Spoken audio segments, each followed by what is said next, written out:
You know that moment when life throws something at you so unexpected, so jarring, it feels like the ground just dropped beneath your feet. Maybe it was a sudden job loss, a relationship crumbling, or a health scare that came out of nowhere.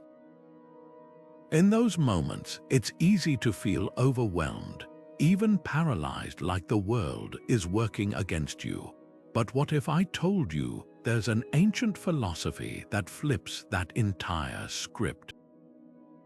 What if the very obstacles you're facing could become your greatest allies? That's the power of Stoicism. 2,000 years ago, the Roman Emperor Marcus Aurelius faced wars, betrayals, and personal tragedies, yet he wrote these words in his private journal: "The obstacle is the way." Not around the obstacle, not despite it, but through it. That simple shift in perspective changes everything. And today, we're diving deep into 26 Stoic techniques to help you do exactly that. Transform adversity from something you dread into something you can use to grow stronger, wiser, and more resilient. This isn't about abstract philosophy or dusty old text. It's about real, practical tools you can use the next time life tests you. We'll break these techniques into 3 core themes: how to see challenges differently because your perception shapes your reality, how to act with clarity and purpose even when emotions try to derail you, and how to build unshakable resilience so you bounce back faster and stronger than before. Think of it like a mental toolkit. Each technique is a tool you can reach for, whether you're dealing with daily frustrations or life-altering setbacks. So why 26? Because Stoicism isn't a one-size-fits-all solution. Different challenges call for different approaches, and by the end of this, you'll have a full spectrum of strategies to choose from. Some will help you reframe your thinking in the heat of the moment. Others will guide you in taking decisive action when it feels easier to freeze, and a few might just change how you see struggle altogether. This is about more than just surviving adversity. It's about learning to thrive because of it. So if you're ready to turn life's toughest moments into your greatest teachers, let's begin. What truly belongs to you? That's the question Epictetus, one of Stoicism's greatest teachers, asked his students 2,000 years ago, and it's just as powerful today. Here's the radical idea at the heart of his teaching: most of what stresses us out, keeps us awake at night, or drains our energy isn't actually ours to control. Think about the last time you were stuck in traffic, gripping the steering wheel, frustration boiling over. The cars around you, the red lights, the construction zone, none of that responds to your will. But your reaction, that's entirely yours. Epictetus put it bluntly: some things are up to us and some things are not. The moment you internalize that distinction, life gets lighter. This is the dichotomy of control, the first and perhaps most transformative Stoic technique. It forces you to sort every challenge, every worry, into one of 2 buckets: what you can influence and what you can't. Your boss's mood, not yours. How you prepare for a meeting, yours. The weather ruining your picnic, not yours. Your decision to laugh and move the party indoors, absolutely yours. The power here isn't just in categorizing, it's in redirecting your energy. Every minute spent raging against traffic is a minute stolen from listening to a podcast you love, planning your day, or simply breathing deeply. So here's a challenge: grab a piece of paper and draw a line down the middle. On one side, list what's weighing on you right now: the job interview, the argument with a friend, the news headlines that feel overwhelming. Then honestly ask, which of these can I actually change? Not influence slightly, not hope for, but directly control. You'll likely find most of your stress lives on the can't control side. That's not discouragement, it's liberation, because now you know where to focus. As Epictetus said, We cannot choose our external circumstances, but we can always choose how we respond to them. This isn't about passive acceptance, it's about strategic action. The athlete can't control the referee's call, but they can control their next play. The writer can't force a publisher to say yes, but they can refine their manuscript. When you stop pouring energy into the uncontrollable, you'll discover reserves of focus and calm you didn't know you had. Traffic didn't change, you did, and that's how adversity becomes fuel. Now let's talk about a technique so counterintuitive. It might feel uncomfortable at first, but that's exactly why it works. The ancient Stoics called it premeditatio malorum, Latin for the premeditation of evils. Before you dismiss this as morbid pessimism, hear Seneca's take. He robs present ills of their power who has perceived their coming beforehand. This isn't about dwelling on worst-case scenarios out of fear. It's about defanging them through preparation. Picture a fire drill. No one expects a fire when they practice evacuation routes, but the rehearsal means panic doesn't take over if flames actually appear. That's the power of mental rehearsal. Modern culture often pushes toxic positivity, that relentless insistence to just think happy thoughts, while ignoring life's inevitable bumps. But Stoicism offers a wiser path, acknowledging challenges before they arrive, so they lose their power to shock. Take job interviews. Most people spend hours polishing their answers, imagining flawless performances. But what if you also visualized receiving a rejection email? Not to dwell on failure, but to ask, how would I handle this? What's my next move? Suddenly, that no stings less because you've already mapped your comeback. Here's why this works neurologically. When you vividly imagine an event, say, your laptop crashing before a big presentation, your brain processes it similarly to the real thing. The amygdala, your fear center, learns that this scenario isn't a threat to survival, just a solvable problem. So when adversity strikes, your reaction shifts from, "This is a disaster," to, "I've seen this before, here's my plan." Try it today with something small. Imagine missing your usual bus. Instead of fuming at the delay, you've already rehearsed using the extra time to call a friend or listen to music. Notice how the frustration melts when you're prepared. As Seneca wrote, "The man who has anticipated the coming of troubles takes away their power when they arrive." That's the gift of premeditatio malorum, not avoiding storms but learning to dance in the rain. This technique shines brightest when applied to bigger challenges.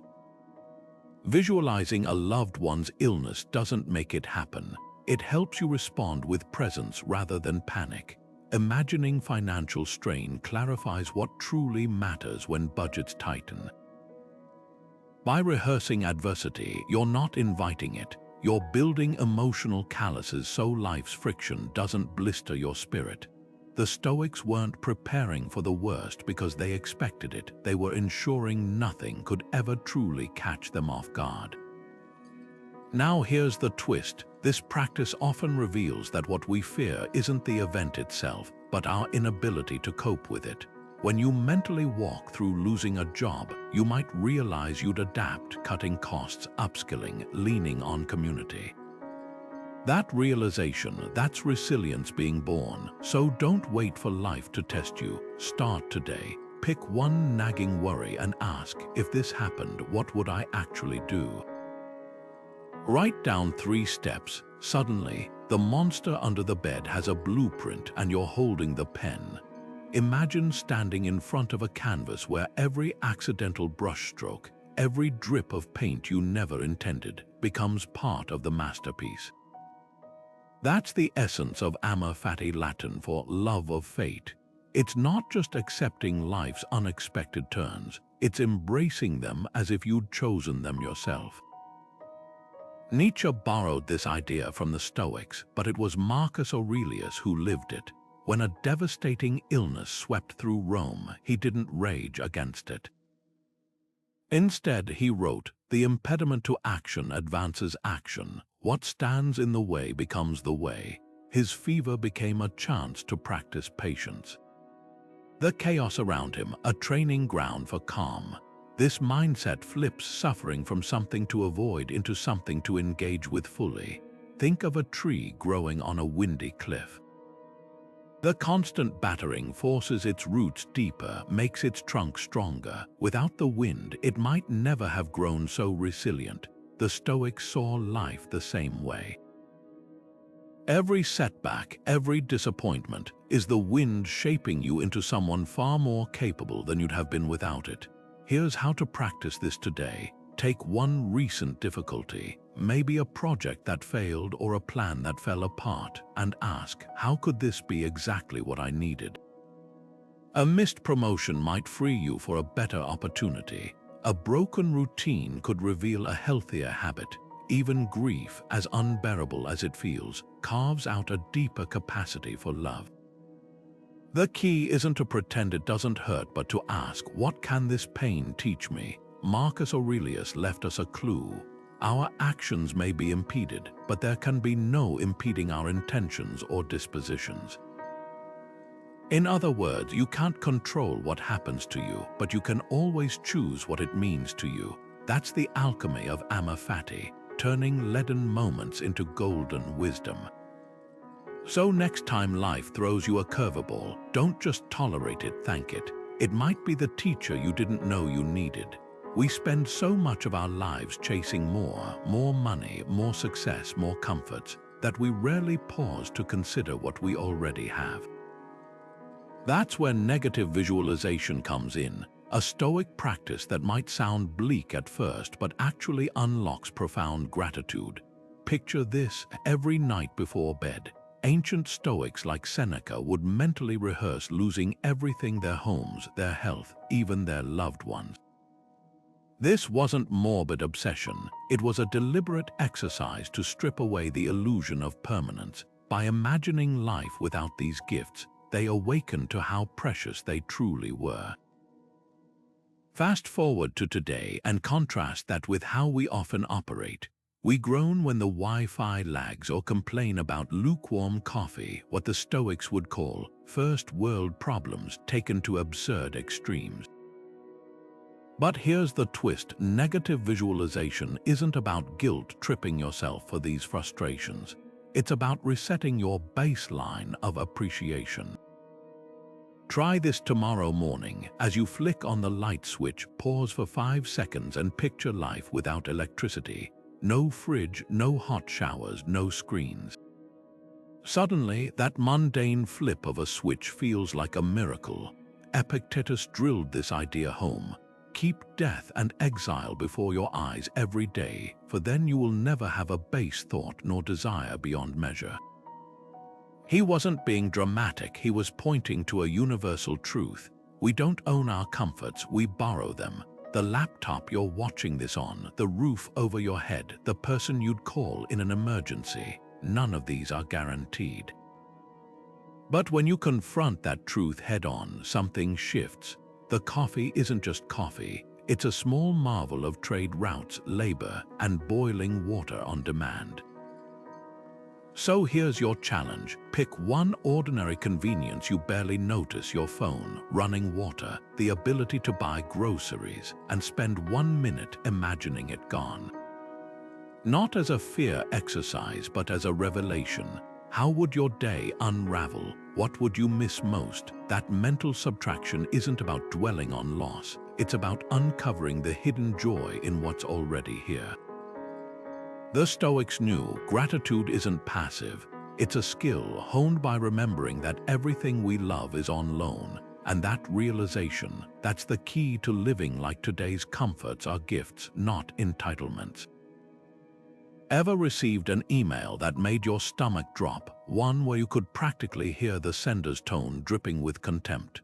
Your face flushes, your pulse races, and suddenly, you're drafting a defensive reply in your head before you've even finished reading. But here's the Stoic pause button. What if that email isn't actually humiliating or hostile? What if it's just words on a screen? This is the practice of objective representation, a mental sieve that separates raw events from the stories we layer onto them. Marcus Aurelius put it bluntly, take away your opinion about what gives you pain and you stand pain-free. Think of your mind as a courtroom. Every external event, a co-worker's comment, a missed deadline, even a sideways glance, enters as evidence. But here's the catch. Most of us skip straight to closing arguments, convicting others or ourselves without examining the facts. A Stoic stops the trial to ask, what's objectively true here? That email, it's black text on a white background. The tone you detected, that's your interpretation, shaped by past experiences, insecurities, or even how much sleep you got last night. The Stoics called these knee-jerk reactions impressions, and they knew impressions are often liars. Let's make this practical. Say your boss writes, "We need to talk about your last report." Your impression might scream, "I'm in trouble," but strip it to facts. It's a request for conversation. Maybe the report was brilliant and they want to praise it. Maybe it's a routine check-in. The moment you label it bad, your body reacts as if it's already real, shoulders tense, breath shallow. But what if you treated it like a weather report?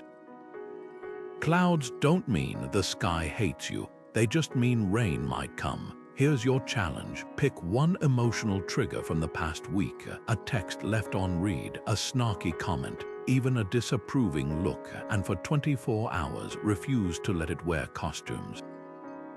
Your coworker didn't disrespect you. They arrived late to a meeting. Your partner didn't ignore your needs. They forgot to buy milk. This isn't about being a doormat. It's about reclaiming your power to choose the narrative.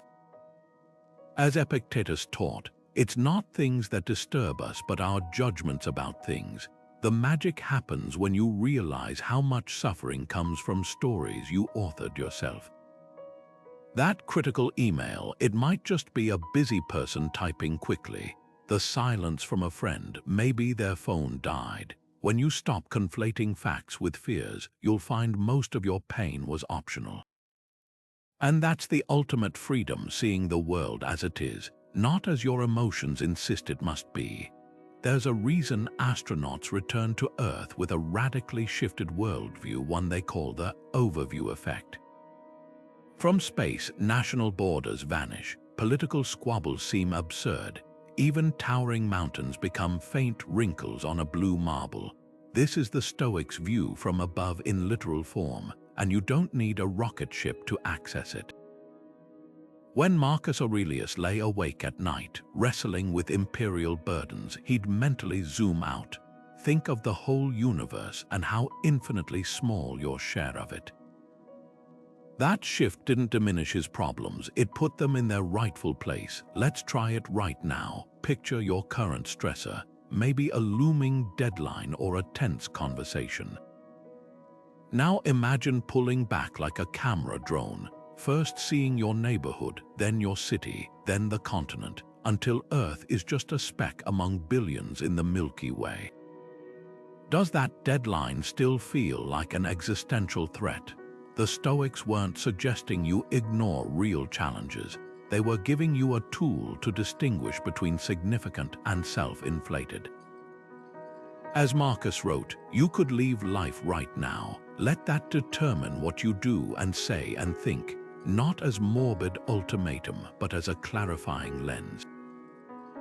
Here's the irony: the smaller your perspective, the bigger your problems appear. Ever noticed how a single harsh comment can ruin your day when you're hyper-focused on it? That's your mental camera stuck in macro mode. But when you pull back to the cosmic scale, remembering that empires have risen and crumbled, that every person you admire was once a crying infant, that even your deepest pain will one day be a whisper in time, the weight lightens. Not because the problem vanishes, but because you see it as part of a vast tapestry. Try this tonight before bed. Mentally fast forward 1 year. Will that awkward interaction still haunt you? Will the spilled coffee or delayed train even register? Most of what feels urgent today won't make next month's highlight reel. This isn't about dismissing your feelings, it's about granting yourself the gift of context. The boss who nitpicked your presentation, in 5 years they might not remember your name, the rejection letter, a footnote in a story still being written. The view from above isn't escapism, it's precision. Like a sculptor stepping back to assess their work, you're choosing where to channel your energy. As Marcus reminded himself, think of substance in its entirety, of which you have the smallest share. Think of time in its entirety, of which a brief span is allotted to you. That meeting that felt like a tribunal, it's already receding into the past, the conflict that consumed you, a single thread in a tapestry woven over millennia.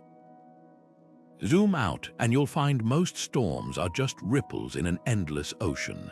Cato the Younger, one of history's most uncompromising Stoics, made a habit of wearing tattered robes in the Roman Senate, not because he couldn't afford better, but because he wanted to remind himself daily that comfort wasn't a requirement for excellence. While his colleagues draped themselves in fine linen, he chose rough wool not as a statement to others, but as a private exercise in mastery. Seneca captured the spirit of this practice perfectly. Set aside a certain number of days to eat only the plainest food, wear the coarsest clothes, and ask yourself, is this what I used to dread? That question holds the key to voluntary discomfort, not punishing yourself, but proving to yourself how much you can endure. Let's demystify this. You don't need to sleep on the floor like Cato to benefit. Start with micro challenges. Take a cold shower instead of a hot one. Skip the afternoon snack you usually reach for mindlessly. Leave your phone in another room for an hour. These aren't tests of willpower, they're rehearsals for life's inevitable hardships. Every time you willingly step into slight discomfort, you're building what psychologists call stress inoculation, training your mind to handle bigger storms with the same calm you practiced in small ones. Here's the neuroscience behind it. When you voluntarily embrace discomfort, say, walking barefoot on cool grass instead of always wearing cushioned shoes, you activate the anterior cingulate cortex, the brain region responsible for resilience. It's like lifting weights for your adaptability. Over time, what felt jarring becomes manageable, then trivial. That's why Navy SEAL train in freezing water and sleep deprivation. Not because missions require it, but because the practice rewires their relationship to suffering. Try this today. Pick one tiny luxury you rely on and let it go for 24 hours. No cream in your coffee, no reclining chair during your evening scroll. Notice the mental chatter that arises, the impatience, the rationalizations. I deserve this. Even the surprising relief when you realize you're fine without it. That's the Stoic paradox Seneca hinted at. He who has learned to suffer has learned all.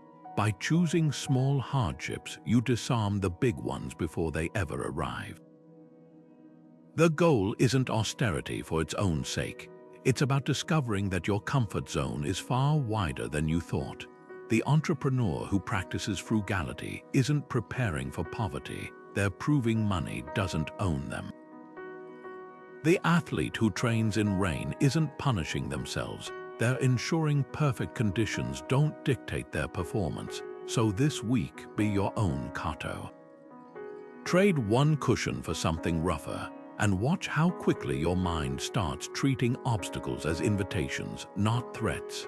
Marcus Aurelius never intended his meditations to be published. Those pages were his private battlefield, a place where the most powerful man in Rome wrestled with his own flaws, fears, and fleeting emotions. What makes his words so enduring isn't their grandeur, but their raw honesty.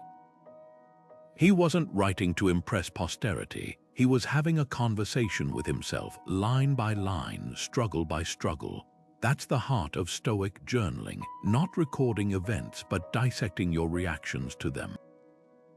As Epictetus instructed his students, Let your journal be your mirror, not to admire your reflection, but to see clearly where you need to wash. Here's how to begin. Each evening, ask yourself 3 questions not as a chore, but as a surgeon examining the day's wounds and victories. First, what went wrong? Not to dwell on failures, but to identify friction points. Maybe you snapped at a colleague or spent hours scrolling to avoid a difficult task. Write it plainly without excuses. Second, how did I respond? This is where most people skip ahead, but pause here. Did your anger mask fear? Did procrastination hide perfectionism? The Stoics called this turning the obstacle upside down, studying your reactions until they reveal their hidden lessons. Finally, the most liberating question: what was truly within my control? That tense meeting might have been unavoidable, but your preparation, your tone, your follow-up, those were yours to command. This trifecta transforms journaling from diary keeping to deliberate practice. As Seneca wrote to his friend Lucilius, the unexamined life is not worth living, but the examined life becomes a masterclass in living well. Try this for 3 nights. Don't aim for eloquence, aim for excavation. When you spilled coffee on your shirt this morning, did you curse or laugh? When your sibling cancelled plans, did you assume neglect or consider their unseen struggles? These micro moments are your training ground. Epictetus wasn't joking when he said, "If you didn't learn one thing about yourself today, you wasted the sun." Stoic journaling works because it forces you to slow time. That argument that's still buzzing in your head, on paper, you might see it was never about the dishes left in the sink, but the unspoken need for acknowledgement. The project that overwhelmed you, broken into steps on the page, it shrinks to manageable size. This practice isn't about self-judgment, it's about pattern recognition. Keep at it, and you'll start spotting your own reflexes before they control you. The defensiveness that masks insecurity, the hurry that breeds mistakes. Marcus left us a blueprint in his own journal. You have power over your mind, not outside events. Realize this, and you will find strength. Your notebook is where that power gets honed. So tonight, before sleep resets the day, steal 5 minutes. Write like no one will ever read it because no one needs to. This dialogue isn't for the world. It's for the only person whose opinion of you truly shapes your peace, yourself. There's a skull on Marcus Aurelius's desk, not as a decoration, but as a daily whisper. Remember, you must die. Before you dismiss this as macabre, consider how radically different the ancients viewed mortality. Today, we hide death behind euphemisms and hospital curtains, treating it like a glitch in the system rather than the system's only guarantee. But the Stoics wore Memento Mori, Latin for remember you must die, like a compass. Seneca put it plainly, it's not that we have too little time, but that we waste so much of it. This practice isn't about morbidity, it's about urgency stripped of panic. Think of it as life's backstage pass. When you truly internalize that every conversation could be your last, that every project might be your final offering, the trivial falls away. The Romans kept skeletons at feasts not to kill joy, but to heighten it, to savor the wine because the cup could shatter at any moment. Contrast that with modern life, where we scroll through years as if we're buffering infinite time. The Stoic asks, would you delay your dreams if you knew the deadline was tonight? Here's where Memento Mori becomes practical. Grab a notebook and finish Seneca's sentence. Life is long if you know how to use it. What would using it well look like today, not in some distant future, but now? Write 3 actions you'd take if this were your final day. Not grand bucket list items, those are fantasies, but real, tangible choices. Maybe it's finally having that vulnerable talk with your parent, or deleting apps that numb you instead of nourishing you, or simply sitting still long enough to watch the sunset without reaching for your phone. This exercise reveals a paradox. Confronting death doesn't shrink your life, it expands your presence within it. The writer who knows their book could be their last rites with fiercer clarity. The teacher who treats each lesson as a legacy speaks with deeper intention. Even frustration softens when you imagine this traffic jam might be your final commute suddenly. The honking becomes background noise to the miracle of being alive at all. Epictetus offered a litmus test. When you kiss your child goodnight, remember they could be gone tomorrow, and so could you. Not to breed fear, but to dissolve distractions. That's the gift of Memento Mori. It doesn't ask you to ignore life's fragility. It demands you let that truth sharpen your focus. So tonight, as you turn off the lights, ask, did I live today? Or just delay living until some imaginary later? The answer will write itself in the quiet, and tomorrow becomes a second chance you're not promised but get to choose anyway. That moment when you're scrolling through social media and see yet another picture-perfect vacation, another promotion announcement, another seemingly flawless life, and before you even realize it, your stomach tightens. That sour pang of envy or inadequacy isn't just emotion. It's your mind giving assent, a silent nod that says, yes, this impression is true. Their life is better than mine. The Stoics called this the Discipline of Assent, and it's one of the most powerful tools you have to reclaim your peace. Epictetus put it bluntly, don't let the force of an impression when it first hits you knock you off your feet. Just say, hold on a minute, let me see who you are and what you represent. Think of your mind as a bouncer at a club. Every thought, every external event tries to get past the velvet rope. Most of us let anything in without checking ID, especially when emotions are high. But what if you started pausing at the door? That envy you feel seeing a friend's new car.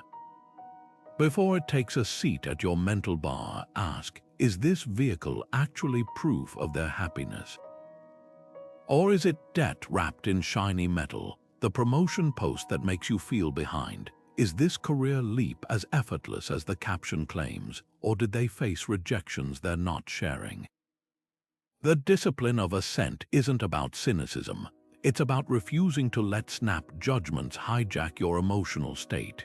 Here's how this works neurologically. Between stimulus seeing that post and response feeling inadequate, there's a split-second gap. Most people never notice it, they react on autopilot, but Stoic training widens that gap into a space of choice. Marcus Aurelius described it as the tiny pause where freedom lives. In that pause, you can interrogate impressions like a detective. What evidence supports this thought? What contradicts it? Is this belief useful? When you withhold immediate assent, you disarm emotional landmines before they explode. Try this today. Pick one automatic assumption you've already made, maybe, my coworker's short reply means they're mad at me, or rain ruined my day. Now challenge it with 3 counter questions. Could that terse email just mean they're overwhelmed? Might the rain have saved you from a mediocre outdoor plan and gifted you cozy reading time? Epictetus wasn't suggesting you live in denial. He was teaching you to distinguish between appearances and reality. Social media is the ultimate hall of mirrors, every image curated, every caption polished. But when you practice withholding assent, you stop comparing your behind the scenes to someone else's highlight reel. The magic happens when you realize most suffering comes not from events, but from the unchecked thoughts you allowed about those events, that critical inner voice insisting you're not enough. It's just an impression knocking at the door, and you hold the power to say, not today. This is how Stoics cultivated unshakable calm amidst chaos. They didn't control the world's noise, they mastered the art of not amplifying it. So next time envy or anxiety whispers in your ear, remember, you're not a puppet to your first impressions, you're the gatekeeper. Picture a boulder blocking your path. Most people see it and think, this is where my journey ends. The Stoic looks at that same boulder and thinks, this is now part of the path. That's the essence of turning obstacles upside down. Marcus Aurelius famous, the impediment becomes the way in action. But here's what most miss, this isn't just optimistic reframing, it's alchemy. It's taking what appears to be pure lead, a rejection, a failure, a loss, and revealing the gold hidden inside. Take Thomas Edison's lab burning to the ground at 67 years old. Flames consumed decades of research, prototypes, irreplaceable notes. Watching the inferno, he told his son, "Go get your mother, she'll never see a fire like this again."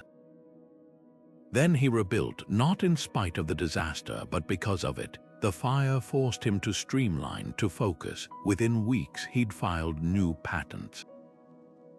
What looked like an ending became a brutal but effective edit. That's the upside-down mindset, not just enduring setbacks, but letting them strip away what wasn't essential. Modern life gives us smaller fires daily. The client who ghosted you after weeks of work, that's not wasted time, it's a masterclass in spotting red flags earlier. The injury that sidelined your fitness routine, a forced pause to relearn movement fundamentals rather than pushing toward burnout. Even traffic jams become mobile meditation chambers when you stop resenting them and start using them. The pattern is universal. What frustrates us often contains the exact lesson we've been avoiding. Here's your challenge. Pick one past setback, a rejection letter, a botched presentation, a relationship that crumbled, and interrogate it like a Stoic detective. What did this force me to learn that I wouldn't have sought voluntarily? Maybe the failed startup taught you accounting is your Achilles heel. Maybe the awkward public speech revealed how much you rely on crutches like slides. Write down 3 tangible skills or insights that emerged only because things went wrong. Marcus Aurelius faced betrayal from his closest general, threats of assassination, even the death of 8 children. Yet he wrote, "The obstacle in the path becomes the path. Within every obstacle is an opportunity to improve our condition." That's the inversion at work, not denying the obstacle's existence, but reshaping its purpose. Your biggest roadblock might just be holding the materials for your next bridge. The project that got cancelled freed you for something better. The criticism that stung revealed where your craft needed honing. Even now, your current frustration is whispering directions, if you're willing to listen. The ancient Stoics had a word for the deep truth that everything is connected, sympatheia. It's not just some abstract philosophy. It's the realization that your actions ripple outward in ways you'll never fully see. Picture hierarchical circles of concern, a series of concentric rings with self at the center, then family, community, nation, and finally all humanity. Most of us lie torn between the inner and outer rings, paralyzed by global crises we can't fix alone, yet guilty for focusing on our immediate sphere. But the Stoics offered a way through. Start where you stand and let your circles expand naturally through action, not anxiety. Take climate change. It's easy to feel crushed by headlines about melting ice caps while tossing single-use plastics into the trash.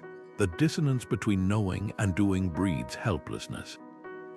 But Sympatheia flips the script. Instead of agonizing over carbon emissions you can't control, ask, what's one local issue where my effort outweighs my worry? Maybe it's volunteering for a river cleanup or convincing your apartment building to install recycling bins. These seem small, but that's the point. Just as a single drop raises the ocean, your focused contribution joins countless others, creating tides of change no individual could muster alone. Marcus Aurelius modeled this as emperor. He governed an empire spanning continents, yet his journal reveals a man who knew real power lay in tending to his immediate duties with integrity. What's not good for the hive isn't good for the bee. Modern research confirms this approach. A study in Nature found that when people engage in local environmental actions, even planting a single tree, they're far more likely to adopt sustainable habits globally because they've moved from passive worry to active agency. Here's how to practice sympathy this week. First, identify one issue that tugs at you: homelessness in your city, litter in your park, loneliness among elderly neighbors. Then apply hierarchical circles. Start hyper-local. If it's hunger, could you donate groceries to a neighbor before writing checks to distant charities? If it's education, might tutoring one child in your apartment complex create ripple effects no viral post ever could? The Stoics weren't dismissing grand problems. They were insisting you tackle them where your hands actually reach. This mindset dissolves the false choice between useless small actions and impossible big ones. The teacher who inspires 30 students today is shaping generations. The baker sourcing flour locally shifts agricultural demand. Even choosing kindness with a frustrated cashier strengthens the social fabric in ways algorithms can't measure. Sympathy reminds you you're not responsible for fixing everything, but you're entirely capable of improving something. And when countless someones choose their something, everything changes. Your phone buzzes with a message, the kind that makes your fingers twitch with the urge to fire back immediately. Maybe it's a passive-aggressive comment from a coworker or a family member's unsolicited advice wrapped in criticism.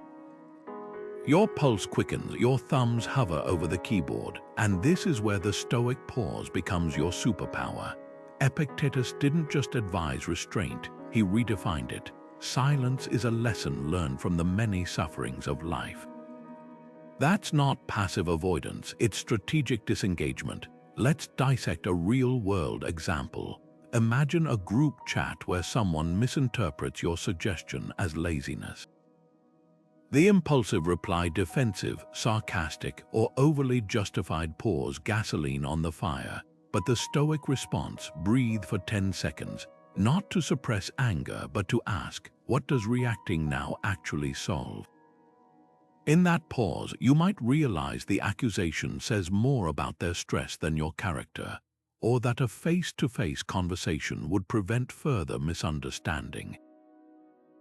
Silence here isn't weakness, it's the space where emotional wildfires die from lack of oxygen. History's greatest negotiators and diplomats master this art. When Mahatma Gandhi faced violent opposition, he didn't meet shouts with louder shouts, he let silence amplify his moral authority. Modern neuroscience backs this. Those 10 seconds of diaphragmatic breathing reduce cortisol spikes, shifting control from your reactive amygdala to your prefrontal cortex. You're not bottling up emotions, you're choosing the battlefield where reason outmaneuvers impulse. Try this tonight. Next time a text or email feels like a personal jab, physically place your phone face down and stand up. Walk to a window, count 4 heartbeats on the inhale, 6 on the exhale. By the third breath, you'll notice something startling: the urge to win the argument dims. What replaces it? Clarity. Maybe you'll respond with a simple, let's discuss this in person, or perhaps no reply at all. As Marcus Aurelius wrote, the best revenge is not to be like your enemy. Every unsent angry message is a brick in the fortress of your peace. The modern myth is that speed equals competence, that swift replies signal confidence. But Stoicism flips that script. True strength lies in the gaps between stimulus and response, where you reclaim authorship of your story. So tomorrow, when that notification pops up, let it sit like a stone in your palm. Examine it, turn it over, and ask, will this exchange matter in 10 days, 10 months? If not, your silence just became the most eloquent reply you could offer. Cato the Younger once walked through Rome's streets wearing a moth-eaten toga, fully aware the aristocracy mocked him behind his back. When a senator hissed that Cotto should care more about his image, he replied, "I'd rather men wonder why I have no statue than why I do." That's the essence of character over reputation, the Stoic art of measuring yourself by an inner compass, not the fickle applause of crowds. In an age where cancel culture can topple careers overnight and social media metrics dictate self-worth, this 2,000-year-old stance feels revolutionary. Marcus Aurelius put it bluntly in his private journal, "It's silly to seek others' praise when you could simply stop seeking their blame. Consider the modern obsession with likes and follows." We've built entire identities around digital approval, editing our lives to fit algorithms designed to exploit our hunger for validation. The Stoics saw this trap centuries ago. When your sense of worth depends on external opinions, you hand strangers the reins to your happiness.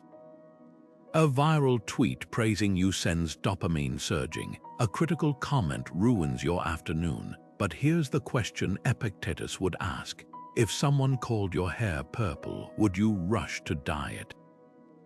Then why let their opinions on weightier matters sway you? This isn't about ignoring feedback or living recklessly. It's about distinguishing constructive criticism from noise.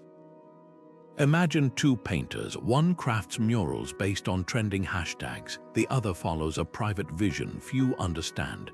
Both may face ridicule, but only the latter, like Van Gogh, creates work that outlives the critics. Marcus Aurelius ruled an empire yet wrote, "I'm often amazed how each person loves themselves more than others, yet values others' opinions more than their own." That paradox still stings today. Try this exercise tonight. Scroll through your last week of texts or social posts and note every instance where you adjusted your tone, delayed a reply to seem less eager, or omitted an opinion to avoid debate. These microscopic compromises are reputation's tax on your authenticity. Now imagine Cotto's alternative, speaking and acting as if no one's approval mattered except your own moral compass. Not to offend, but to align. The irony, those who chase reputation often lose both reputation and character, while those who cultivate character eventually attract the right kind of attention. Lincoln faced newspaper cartoons depicting him as a baboon. Mandela was labeled a terrorist before becoming a global icon. As Seneca observed, a crowd cheers the gladiator who fights for their favor, but true strength lies in fighting for what's right, even when the stands are empty.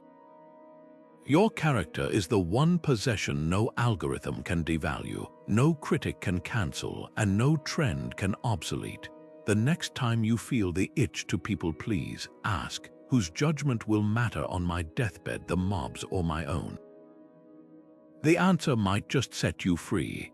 Seneca was sipping wine in his marble villa when Emperor Claudius's soldiers barged in with an order of exile banishment to Corsica, a rocky island far from Rome's glittering forums. Overnight, one of the empire's wealthiest philosophers became an outcast, yet his letters reveal no despair, only curiosity. This place lacks libraries, but nature offers endless lessons. That radical equanimity is the heart of contempt for fortune, not dismissing good luck, but refusing to let it dictate your worth. Modern psychology confirms Seneca's insight. A landmark study tracking lottery winners found their happiness spiked briefly, then plummeted below pre-windfall levels. Why? Because joy rooted in circumstance is borrowed, not owned. Consider two artists. One paints only when galleries promise exhibitions, basking in applause.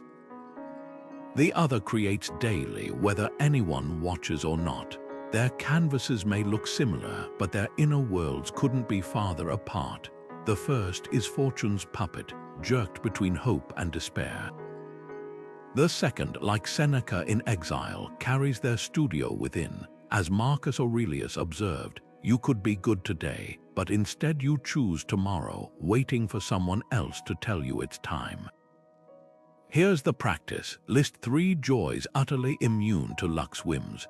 the warmth of sunlight through your window at dawn, the satisfaction of solving a challenging problem, the quiet pride in keeping a promise to yourself. These aren't cliches, they're lifelines. When Seneca's wealth vanished, he still had philosophy. When his status dissolved, he still had his breath. And when even exile ended, he didn't cling to restored privileges. He'd already discovered no palace compares to a mind at peace with itself. The twist, Contempt for Fortune, isn't about rejecting abundance. It's about holding prosperity lightly, like sand. Tighten your grip, and it slips faster. That promotion might vanish in a merger. The perfect relationship could face unforeseen storms. But your capacity to find meaning in struggle, to savor simple moments, to grow through loss. Those are currencies no market can crash. As Seneca warned, fortune falls heavily on those unprepared. The sailor who relies solely on calm seas will drown in the first storm. So tonight, as you drift toward sleep, conduct an inventory. What could you lose tomorrow without losing yourself, your job title, your social media following? Or is there something deeper, an integrity, a curiosity, a resilience that no exile, no recession, no twist of fate can strip away? That's the Stoic's true wealth, not what the world gives, but what the world cannot take. Marcus Aurelius ruled an empire during plague years that decimated Rome. Bodies piled in streets, markets emptied, fear choking the city. Yet his private writings reveal a man untouched by the chaos, not because he was heartless, but because he'd built what the Stoics called an inner citadel, a mental fortress no external storm could breach. You can retreat into yourself anytime, he wrote. Nowhere is quieter or freer than your own mind. That wasn't poetic escapism, it was survival strategy. While senators hoarded grain and citizens rioted, Marcus sat in his palace journaling about the nature of resilience. His power didn't come from imperial guards, it came from an unshakable inner sovereignty. Modern life tests this citadel constantly. Remember pandemic lockdowns, the way isolation exposed how little we could tolerate being alone with our thoughts. Netflix binges, doom scrolling, panic baking, anything to avoid the silence. But the Stoic asks, what if that discomfort was the training ground? Imagine spending an evening without devices, books, or distractions. Just you, a notebook, and the hum of your own mind. At first, it feels like withdrawal, itchy, restless, unbearable. Then, slowly, something shifts. You notice how much mental noise comes from resisting solitude rather than the solitude itself. That's the citadel's gate creaking open. What makes this practice revolutionary is its simplicity. You don't need a meditation cushion or silent retreat. Start with 20 minutes, sit by a window, observe the play of light on the wall, the rhythm of your breath, the parade of thoughts without grabbing onto them. Marcus called this the happiness you owe yourself, not the kind that depends on outside events, but the kind that comes from knowing no one can take away your ability to choose how you meet each moment. The pandemic revealed how ill-equipped many were for stillness, but the Stoic had been preparing a lifetime. When businesses shuttered, they practiced frugality. When social circles vanished, they cultivated self-dialogue. When the future blurred, they anchored in the present. Your inner citadel isn't built during crisis, it's maintained daily, brick by brick, through small acts of attention. Tonight, try this. Power down your devices an hour early and simply be. Not to achieve enlightenment, but to rediscover what Marcus knew. You have power over your mind, not outside events. Realize this and you will find strength. The quieter the world gets, the louder your resilience becomes. Musonius Rufus, the Stoic teacher who slept on bare ground and ate simple barley while Rome feasted, wasn't punishing himself, he was stress-testing his freedom. His philosophy was radical. Poverty is a teacher, not an enemy. Fast forward 2,000 years and we've inverted this. We chase comforts like oxygen, terrified of any disruption to our Wi-Fi, takeout, and climate-controlled bubbles. But what if occasional discomfort wasn't a threat, but a tune-up for your resilience? That's the power of practicing poverty, not romanticizing deprivation, but proving to yourself how little you actually need to thrive. Think of it like a fire drill for your dependencies. Seneca, who amassed wealth but regularly slept on hard floors and wore threadbare clothes, called this rehearsing loss. His reasoning, he who has learned to die has unlearned slavery. Modernize that, and it becomes a weekend without Uber Eats, a month without online shopping, or even a day where you silence every notification.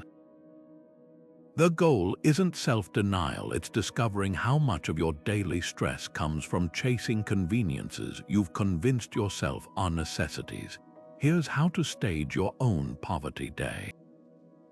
First, pick one modern essential to remove: your smartphone, credit cards, even electricity if you're feeling bold. Then, observe what arises. The itch to check Instagram reveals how much distraction numbs you. The panic at having no GPS shows how little you trust your own sense of direction. As Musonius taught, it's not the lack of things that torments us, but our false beliefs about needing them. Digital detoxes are the new Stoic sandals. Try a Sunday where your only entertainment is a library book and a walk. Notice how boredom morphs into creativity when TikTok isn't there to fill the gaps.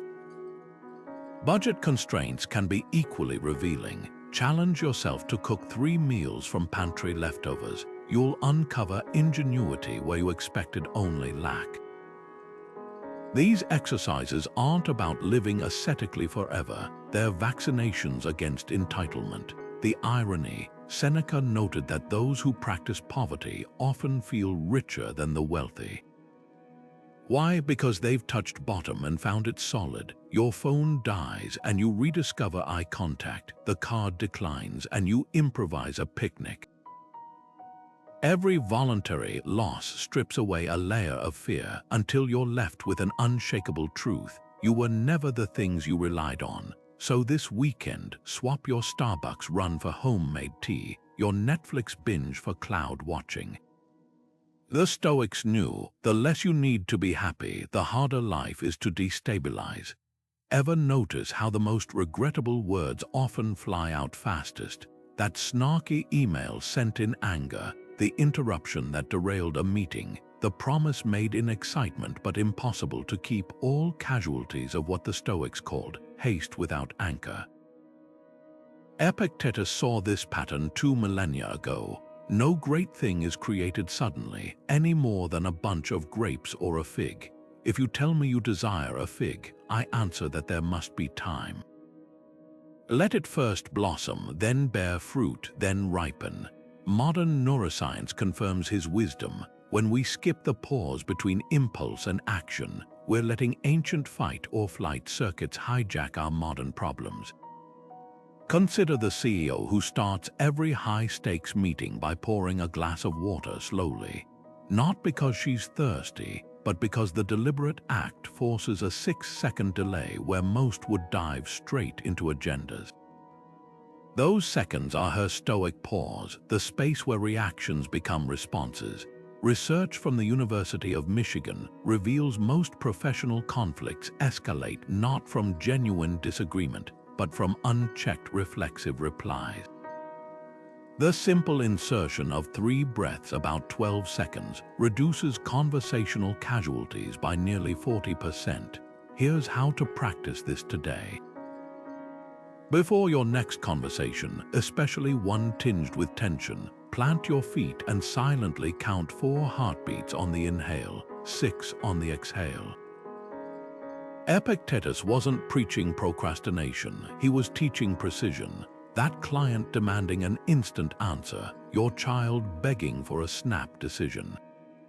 The pause is where you reclaim your agency. Like a photographer choosing when to release the shutter, you're deciding which version of yourself gets revealed to the world.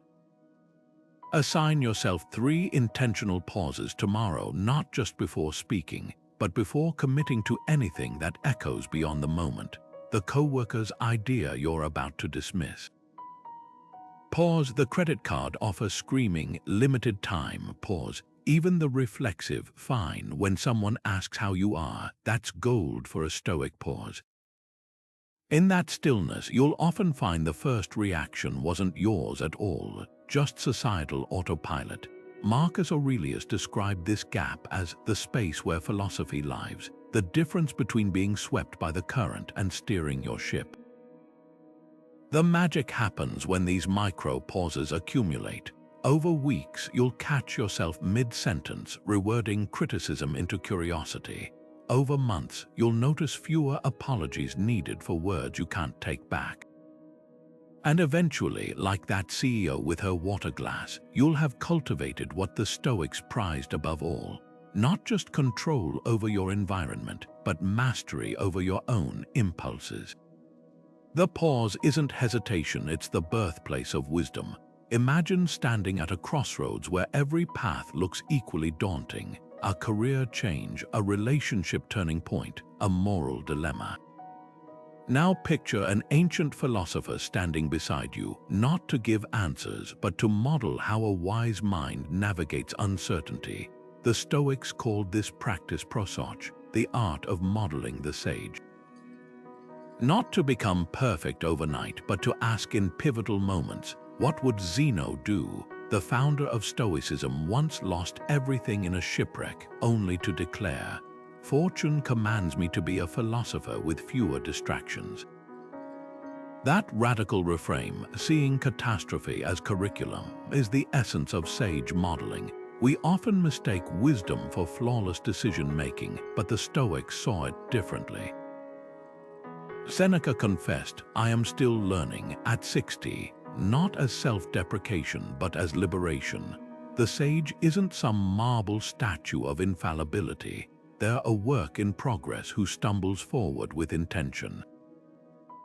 Think of it like learning chess by studying grandmaster games. You'll never replicate their moves perfectly, but analyzing their strategy rewires your own. When faced with a manipulative coworker, channel Epictetus' response to insults.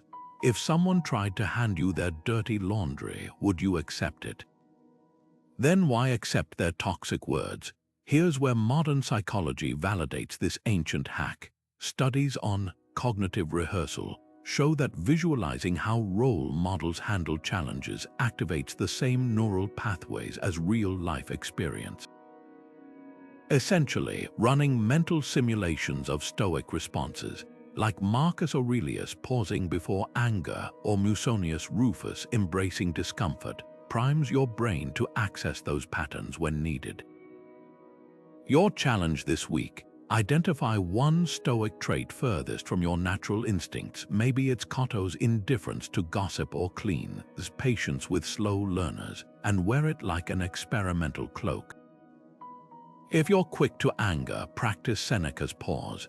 Let criticism land, then ask, does this reveal truth about me or about the speaker? If you crave external validation, channel Rufus eating simple meals to prove joy needs no audience. The magic lies in the gap between aspiration and action. You won't respond like Zeno when your flight gets cancelled, but you might catch yourself before snapping at the gate agent. Progress hides in those microseconds of awareness. As Seneca wrote, "No one is suddenly perfect, but each day can carve away what isn't." So tonight, replay one recent reaction that missed the mark. How would your chosen sage have reframed it? The answer isn't a rebuke, it's a blueprint for tomorrow's small victory. Airport terminals might just be the modern world's best Stoic classroom. Think about it: the flickering departure board, the garbled announcements, the collective sigh when "on time" flips to "delayed." Most people react like puppets yanked by invisible strings, slumped shoulders, frantic calls to customer service, scrolling through social media with simmering resentment. But what if you saw that 3-hour tarmac wait not as a theft of your time, but as a masterclass in equanimity? Marcus Aurelius observed, "The wave never disturbs the deep sea." Neither do external events disturb the steadfast mind. Your flight cancellation isn't the problem.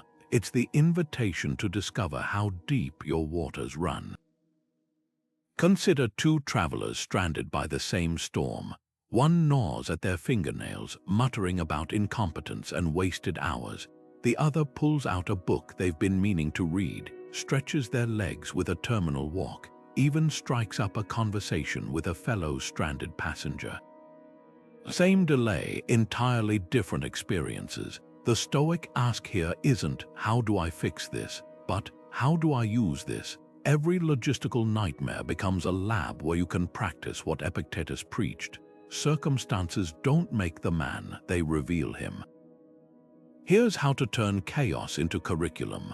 Next time plans implode, whether it's a missed connection or a last-minute meeting cancellation, pause before reacting.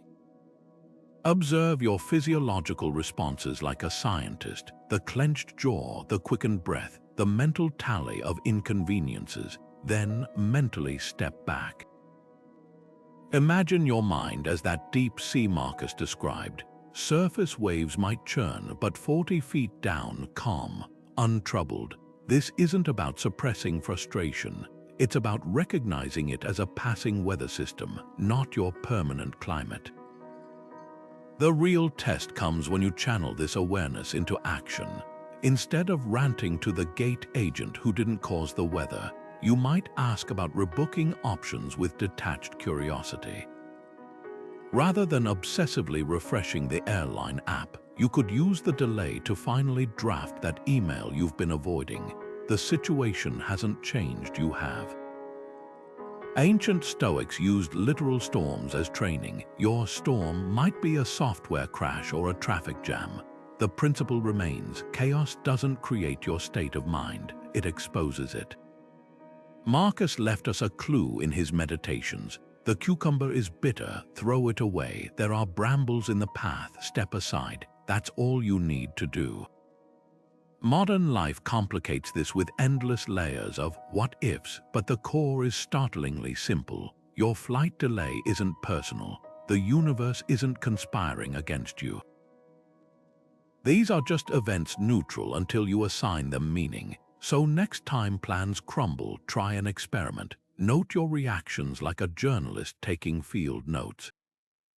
Subject's palms grew sweaty at gate B12. Subject mentally rehearsed a scathing tweet about airline incompetence. That tiny gap between observation and judgment. That's where freedom lives, the irony. While everyone else white knuckles their way through disruptions, you'll have uncovered Stoicism's open secret. The most turbulent days often teach the steadiest lessons. Your delayed flight won't make the history books, but the equanimity you cultivate in row 17 might just rewrite your personal one. Seneca once wrote a letter to his friend Paulinus that cut through the ages like a scalpel. It's not that we have a short time to live, but that we waste much of it.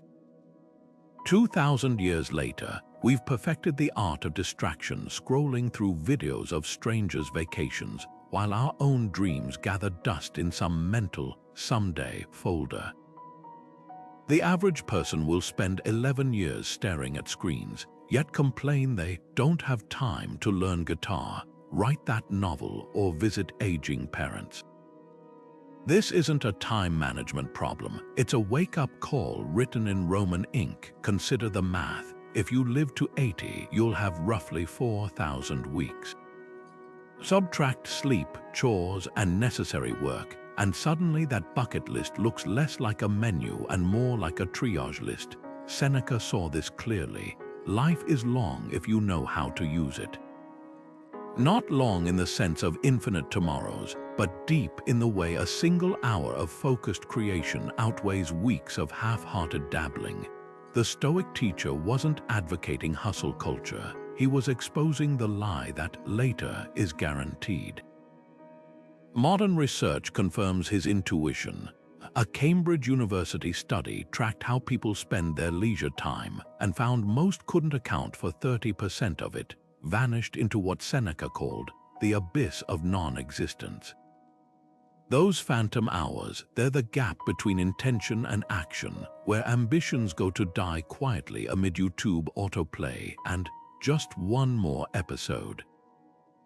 The chilling truth: no one reaches their deathbed wishing they'd spent more time doom-scrolling. Here's your audit challenge. Pick one recurring time leak, maybe the 30 minutes lost to social media after lunch or the evening TV habit that always stretches too long. For 3 days, track it like a forensic accountant, not to judge but to witness. You might discover that quick check of Instagram cost you 12 novels worth of reading time annually.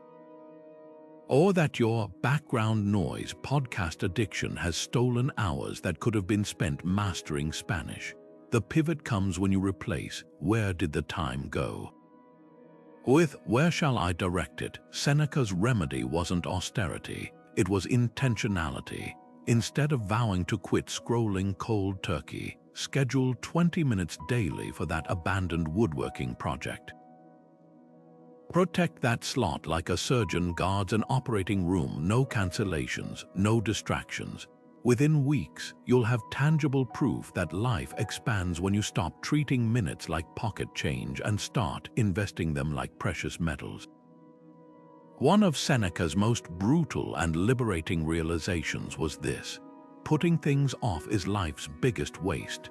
Not failure, not even mistakes, but the deferred dreams that atrophy while we wait for perfect conditions. The garden you don't plant because you're waiting for a bigger yard. The business idea you don't sketch because you're not ready. The Stoic alternative. Start small, but start now. That 10-minute daily piano practice won't make you Mozart, but it will make you someone who plays piano, which is infinitely more than someone who eternally plans to.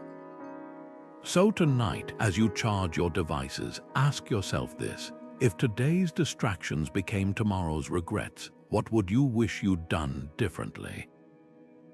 Then do that thing not tomorrow, but in the next empty hour you find, because Seneca's warning still echoes. You act like mortals in all you fear, and like immortals in all you desire. Time isn't running out, it's being poured out right now, and you get to choose the vessel. You've probably set goals with absolute certainty. I will get that promotion. I must land this client. We have to make it to the wedding on time.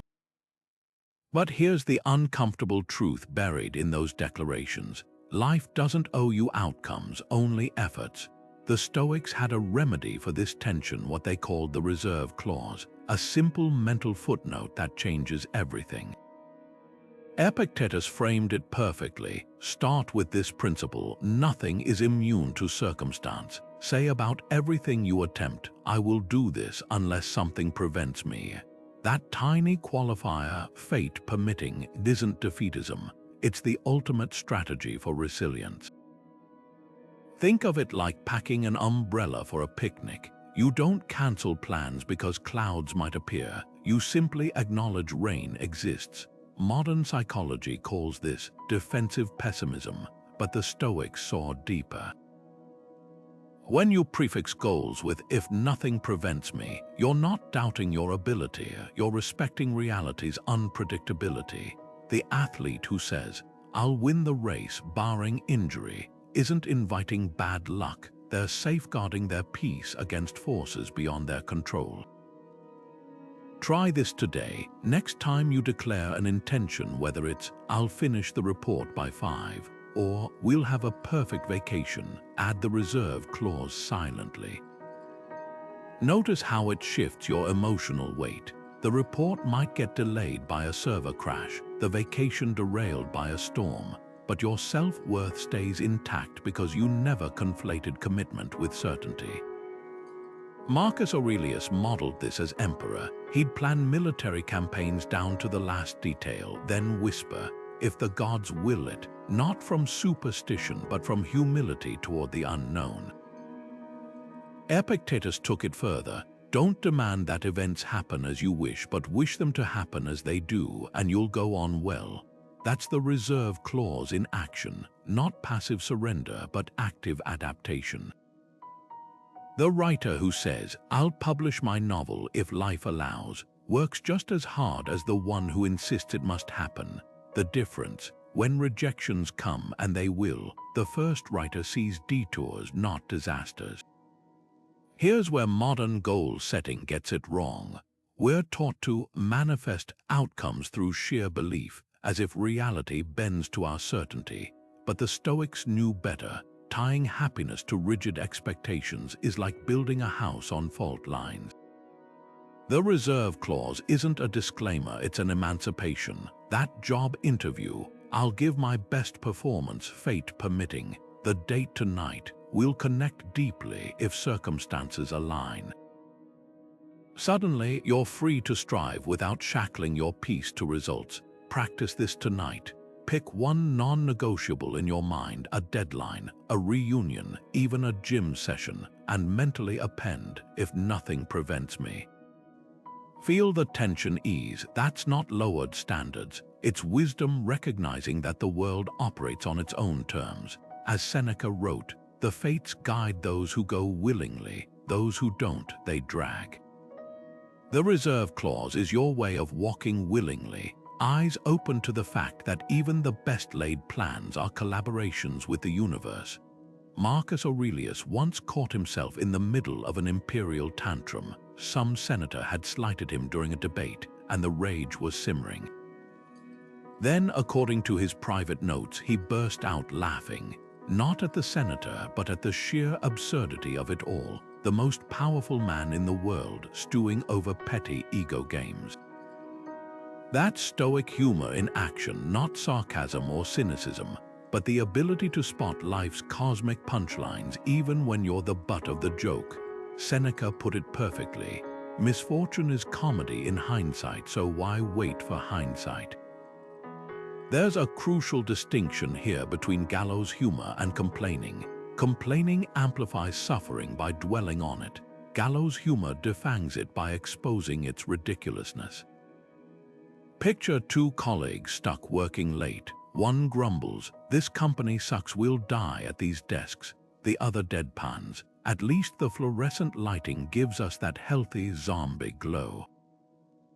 Both acknowledge the same reality, but the second reframes it as a shared joke rather than a personal affront.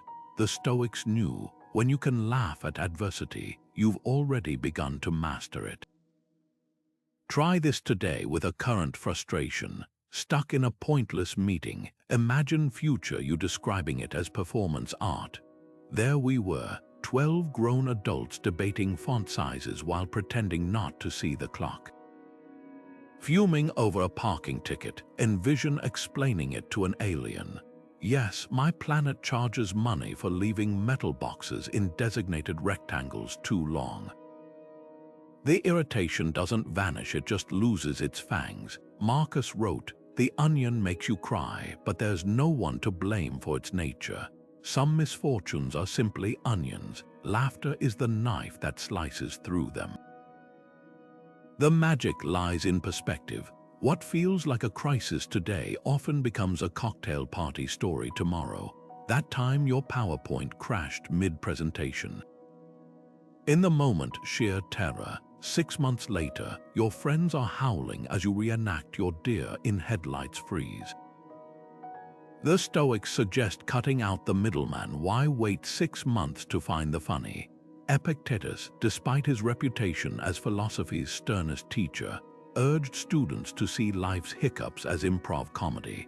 When someone spills wine on your cloak, don't rage, applaud the universe's timing. Now you have material to test your composure. Here's the litmus test for Stoic humor. If you can't joke about it without bitterness, you're still letting it control you. The difference between "my boss is such a micromanager I'm doomed" and "my boss asked for a status update on my status updates" is the difference between victimhood and victory. Neither changes the boss's behavior, but one leaves you suffocated while the other sets you free. As Seneca observed, A joke is often the sharpest rebuttal, not because it dismisses problems, but because it proves they haven't broken you. So tonight, pick one annoyance that's been gnawing at you: the broken appliance, the bureaucratic runaround, the neighbor's relentlessly yapping dog, and script it as a sit-cold scene. Cast yourself as the bewildered protagonist, life as the eccentric director throwing absurd curveballs. You might just discover what Marcus did. The heavier the crown, the more essential laughter becomes. After all, if ruling an empire during plague and war couldn't crush his ability to chuckle at human folly, what excuse do the rest of us have? That crumpled dollar bill you leave as a tip when the waiter gets your order wrong. That's not just change in a jar, it's a silent act of rebellion against a world that often rewards pettiness with more pettiness. The Stoics called this the discipline of action, the practice of tying your smallest choices to the grandest principles. Marcus Aurelius, who could have demanded feasts be laid before him, wrote in his journal, "What's not good for the hive isn't good for the bee." He wasn't speaking in metaphors. Every time you choose fairness over frustration, generosity over grudges, you're not just being nice, you're realigning the universe, one covert kindness at a time. Consider the barrister who snaps at you after a long shift. The easy reaction: match their energy, maybe even stiff them on the tip. But the Stoic asks a different question. What if this is my chance to be someone's unexpected grace? That extra dollar you add to the jar isn't about rewarding rudeness. It's about proving to yourself that your values aren't contingent on others' behavior. Psychologists call this moral self-licensing. In reverse, small acts of integrity compound until they redefine your character. History's quiet revolutions often start this way. During the civil rights movement, Black protesters practiced radical courtesy toward hostile white diner patrons, not because they owed them politeness, but to expose the stark contrast between hatred and humanity. Their discipline of action turned lunch counters into moral mirrors. Your daily interactions may not carry that weight, but they follow the same physics. Every choice to act justly, especially when inconvenient, bends the moral arc of your life slightly toward integrity. Here's your challenge today. Perform one act of kindness so subtle, so small, that no one will ever trace it back to you. Pay for the coffee of the person behind you in line without waiting for thanks. Leave a book you love on a park bench with a note: for whoever needs this. The magic lies in the anonymity. You're not stocking up social credit. You're practicing justice for its own sake. Marcus wrote, "Waste no more time arguing what a good person should be one." The discipline of action thrives in life's underwhelming moments. Holding the elevator for someone rushing in isn't heroism, it's a microdose of civic virtue. Letting a car merge in heavy traffic won't earn you medals, but it does something more important. It reaffirms that your peace isn't hostage to others' mistakes. These aren't just nice gestures, they're resistance training against our baser instincts. Notice what happens internally when you do this. The first time you tip generously despite lousy service, it might feel like swallowing pride. The 10th time, you start seeing the exhausted human behind the snappish tone. The 100th, you realize these acts were never about them. They were about who you choose to become in a world that often rewards the opposite. That's the hidden math of Stoicism. Small just actions add up to a life of unshakable character. So today, be someone's unseen grace. The universe notices even when no one else does. Seneca ended each day with a ritual more revealing than any productivity tracker. He'd light an oil lamp and ask two piercing questions. What evils did you cure today? What weaknesses did you resist? Not to tally wins and losses, but to spot patterns in his own behavior like a scientist studying lab results. This nightly audit wasn't about guilt, it was about calibration. Modern life has swapped oil lamps for smartphones, but the principle remains. Without reflection, we risk repeating the same autopilot reactions indefinitely. Consider how most evenings unfold collapsing onto the couch, numbing the day's residue with streaming algorithms until exhaustion overpowers awareness. Contrast that with Seneca's method. Sleep is practice for death. Morbid as it sounds, he meant that each night's surrender to unconsciousness mirrors our final surrender to mortality. The Stoic question becomes, did I live today or just postpone living until some imagined tomorrow? Your 3-sentence journal is the bridge between those two states. Here's how to make it practical. Sentence 1 names a growth moment. Noticed my jaw clenching during the budget meeting and chose 3 deep breaths instead of interrupting. Specificity is key. Vague praise like "I was patient" hides more than it reveals. Sentence 2 confesses a stumble without melodrama. Scrolled through news feeds for 40 minutes when anxiety about the project spiked. No self-flagellation, just forensic observation. The 3rd sentence plants a seed for tomorrow. If frustration arises during the client call, I'll pause to visualize hierarchical circles. Their stress isn't my emergency. This ritual works because it operates at the intersection of accountability and compassion. The athlete reviewing game footage doesn't scream at their mistakes. They note positioning errors to adjust tomorrow's drills. Your journal is that playback. When Marcus Aurelius wrote, "The art of living is more like wrestling than dancing," he hinted at this daily recalibration. Anticipating the opponent's moves, your triggers, while staying light on your feet, your responses. Tonight, try the 3-sentence autopsy. Keep a notebook by your bed or use your phone's notes app. Just avoid the trap of performative journaling. This isn't for an audience. It's for the only person whose opinion shapes your peace, your future self. As Seneca warned, life will follow the path it began to take and will neither reverse nor pause.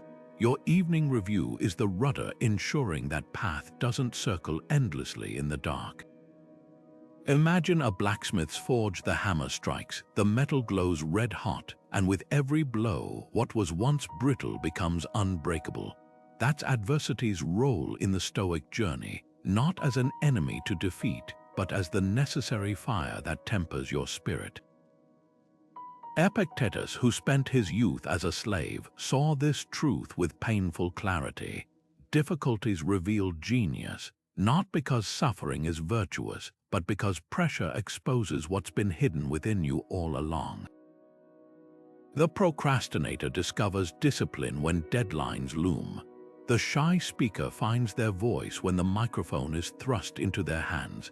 Even the parent who thought they'd crumble under sleepless nights uncovers reservoirs of patience they never knew existed.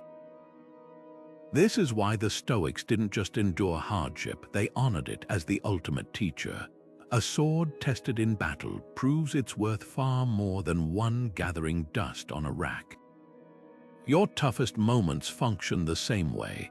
That layoff that forced you to pivot, the heartbreak that clarified what you truly value, even the daily irritations that train you to respond rather than react.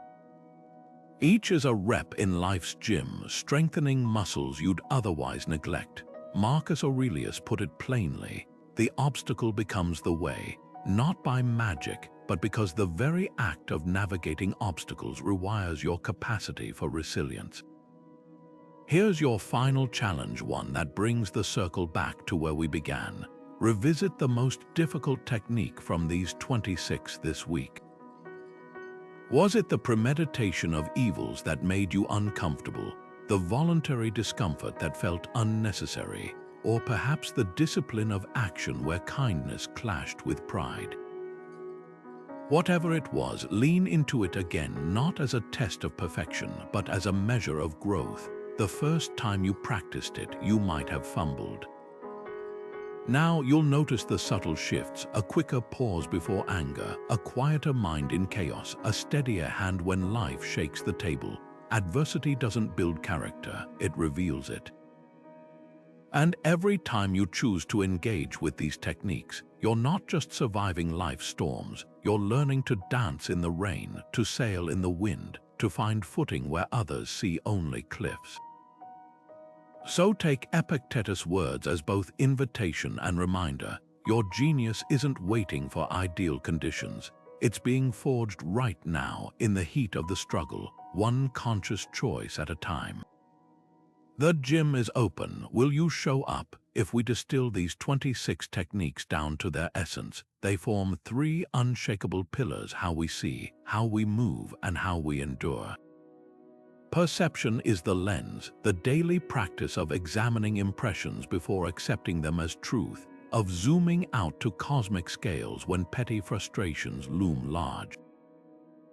Action is the hand, the deliberate choice to meet chaos with clarity, to turn obstacles into fuel, to let small acts of integrity compound into unbreakable character. Resilience is the roots, the voluntary discomfort that immunizes against life's inevitable storms, the inner citadel that stands when external fortresses crumble. Together, they transform Stoicism from a philosophy on parchment to a lived art, not the suppression of emotion, but the mastery of directing it with purpose. Marcus Aurelius left us a metaphor that burns brighter with each challenge we face. The blazing fire makes flames from what's thrown in. Every rejection, every delay, every heartache is kindling, if we have the courage to let it ignite our growth rather than consume us. This isn't theoretical. Your commute interrupted by a flat tire becomes a drill in patience. The criticism that stings reveals where your craft needs honing. Even the quiet ache of loneliness can be the forge where you learn to stand unshaken in your own company. Here's where theory meets practice. For the next 30 days, pick one technique each morning, not as a checklist but as a daily meditation. Start simple. Monday, the pause before reacting to emails. Tuesday, a cold shower to greet discomfort like an old teacher. Wednesday, the view from above when traffic frays your nerves. By week's end, you'll notice the shift. Moments that once triggered autopilot now reveal hidden choice points. That's the alchemy at work, ordinary moments becoming extraordinary training. Your stories will be the proof. Share them with #StoicChallenge, not as performative wins, but as living testimony that these tools work. The single parent who used negative visualization to savor bedtime stories more deeply. The entrepreneur who turned a failed pitch into fuel with the reserve clause. Even the small victories count. Today I laughed at my own road rage, or I wrote 3 sentences in my journal instead of doom scrolling. This is how fire spreads one spark at a time, so take what resonates and leave what doesn't. These techniques aren't commandments, they're invitations to experiment. Some will fit like old friends, others will chafe until life sands down their edges. But each one you try is a step toward the Stoics' ultimate freedom. Not control over what happens, but mastery over what happens next. The forge is hot, the tools are in your hands. What will you create?